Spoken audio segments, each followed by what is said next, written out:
Hi, this is Dr. Mark Miravalle, Professor of Theology at the Franciscan University of Steubenville. I want to tell you about something that happened very historic and very exciting in Rome at a place called the Vatican Forum, a day of dialogue regarding the fifth Marian Dogma. This took place on March 25th of this year. Bishops, theologians, laity from around the world gathering to talk about whether this is the right time for fifth Marian Dogma.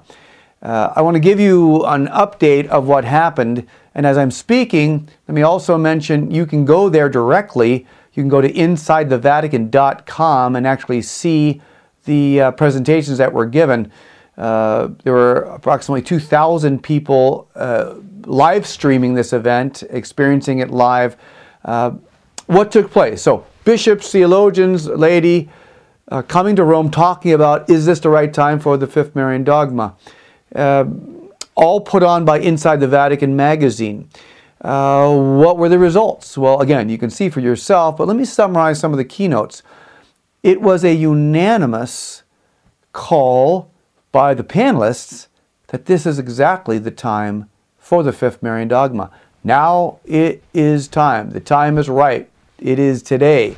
And why was there such a unanimity about that among the panelists? Why did bishops from 4 different continents and even an Anglican theologian say this is the time for the definition? Well, they posed a plethora of reasons, but let me try to highlight a couple of these.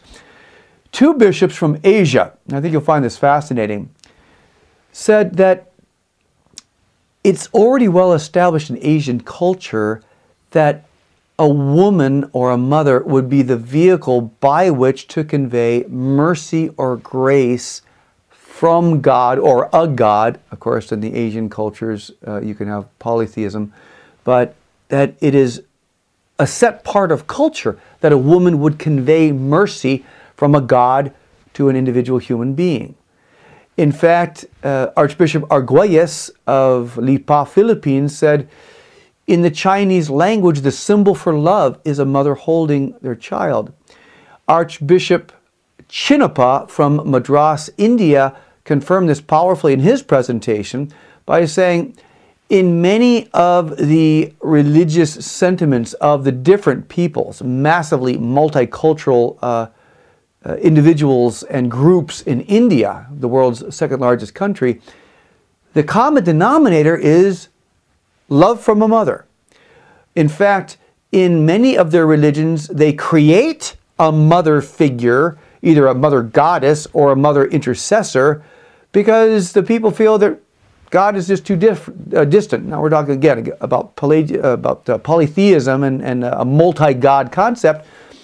But the point is, they are already used to this. Archbishop Arguelles mentioned a couple examples from different Asian religions where a woman goddess or a woman mediator is used. So both archbishops, one from the Philippines and the other from India, conveyed there's already a cultural readiness to have an idea of a woman who suffers with God and who becomes the means by which we receive grace and mercy. Now that's profound and beautiful. The general message was Asia is ready for this. Asia, the people of Asia are ready for this. And one thing that came forth really beautifully as well is the fact that the Asian culture is also the culture that needs the greatest evangelization. The great numbers of the unbaptized, the church is looking to Asia for the new evangelization, right? You've got China in itself, well over 1.5 billion people who are unbaptized, the vast majority. Let alone the rest of Asia, which is probably somewhere around between 1.5 and 2% Catholic. So the archbishops made this point, that the dogma, the solemn proclamation of Our Lady as Co-Redemptrix, Mediatrix, and Advocate, will be a great assistance to the new evangelization, the church's evangelization to Asia. They also brought forward the point, and the commentator Bob Moynihan mentioned this, and again, you can see this yourself by going to InsideTheVatican.com, the presentations, is that there's not a paralysis concerning things like cooperation with grace, or the Bible alone, or Mary shouldn't be an intercessor because she's human. What can be called kind of Western difficulties in the ecumenical dialogue are essentially irrelevant to the peoples of Asia. They don't know Jesus. They're not baptized. They don't have the gospel.